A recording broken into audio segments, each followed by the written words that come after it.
Итак, всем привет, дорогие друзья! Сегодня вы узнаете в этом видео нечто невероятное.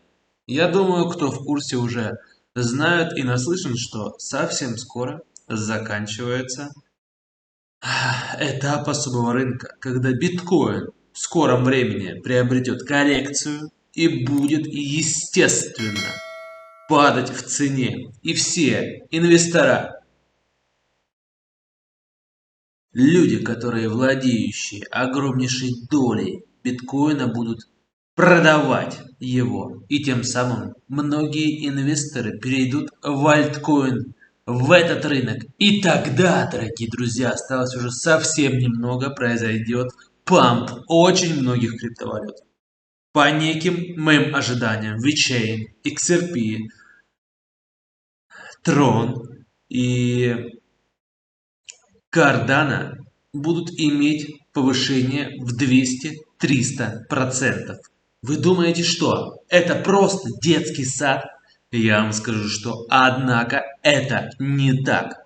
Если вы хотите упустить этот самый момент, вы можете закрыть это видео и заниматься своими делами дальше. Однако я вам этого делать не советую. Лично я приобрел 5 криптовалют, которые сейчас находятся в топ-10.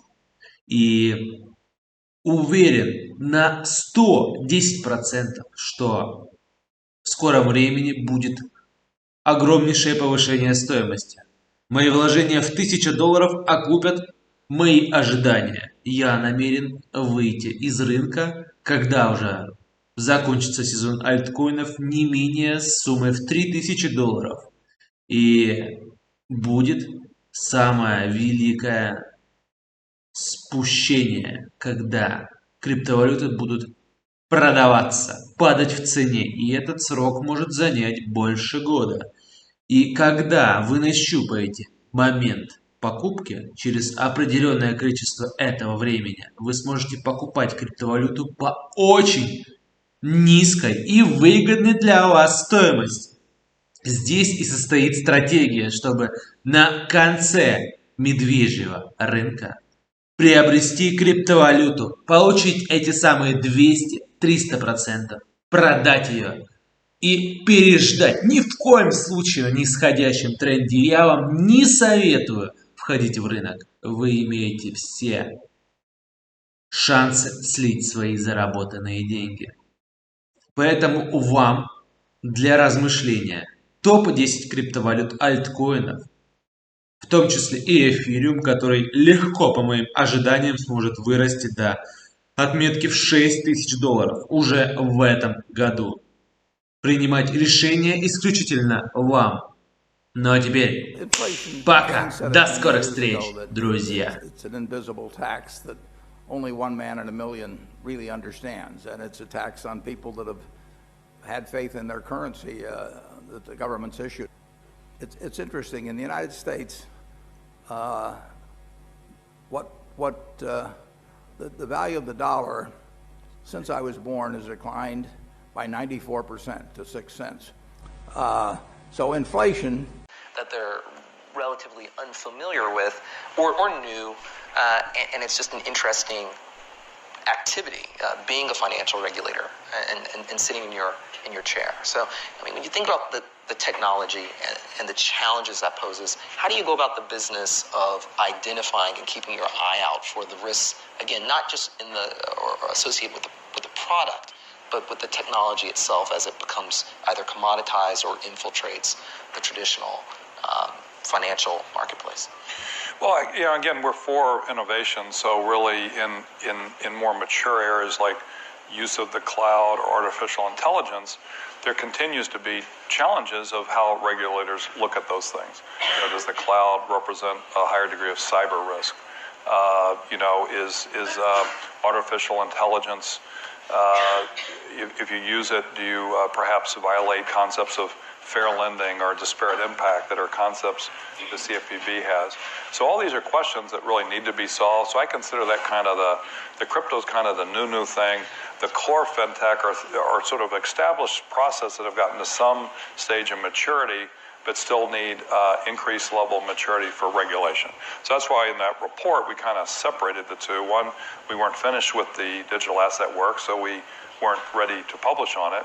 And two, those reports were Treasury recommendations. They weren't interagency, so we did sort of make an effort of triangulating with other regulators, but they were really our thoughts. We had the pen. So that's, so really the excluding digital assets from that report is just a matter of, if that report was a year from now, it would have been integrated. But I do think it's important to look at the nature of fintech, and these are fairly traditional, addressing fairly traditional financial services needs. It's sort of, in some ways, a disruptive marketing technique. It can be a disruptive credit analysis technique. Speed to market innovation can be quicker, but it's largely sort of overlapping with what we would all consider traditional financial services. Crypto, digital, blockchain technology is like a whole nother step. So I guess the first thing is to get the first phase right, and I think we put out a framework that we're moving forward on. I think on digital, so 3 to 5 years is tricky. If you'd said 30 years, I think I'd give you a more accurate vision. I think 3 to 5 years has a lot of dependencies on, does our economy reopen in the next 6 months? What happens with the presidential election? What happens with China on various immediate issues of national security? So, but what I would say is, if you kind of assume a steady state on all of those things, what I think will happen is 3 to 5 years from now, I think banks will be connecting to blockchains the same way that they connect to SWIFT and ACH and other networks. Right. Once they do that, the nature of banking will begin to change, because while banking will always, I believe, be the key on-ramp and the key value-add service provider in people's financial services lives, they will not be the bottleneck of the transaction of financial services. Instead, they will be nodes on a network along with a lot of other nodes, many of which won't be banks. And that will really change, I think, and allow banks to focus on what they're best at and what we really need them to do. So I think that will happen for sure. I do think that in a world of geopolitical instability, crypto assets in general will grow and become a more significant part of people's lives. That's one of the reasons why, I believe Bitcoin prices are going up in an environment of perceived instability, as people start to believe that the sovereigns are, maybe not as trustworthy as they once were. Bitcoin is not generated by any sovereign. Maybe that's a thing to hang on to. So I think you'll see more of that. But over time, the world tends toward more stability, right? Things reach equilibriums. And so since decentralized things are more stable than centralized things, I would predict that the movement that started 200 years ago with the first Bank of the United States, a movement toward more decentralization, will continue.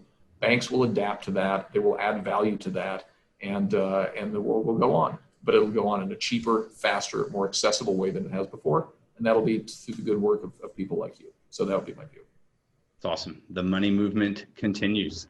Appropriate for XRP. There's a lawsuit hanging over Ripple right now. A group of people are saying that XRP and Ripple are sort of tied together, and that they, XRP could consider it an unregistered security. What would you say to them? Well, it's pending litigation, so I'll probably be a little bit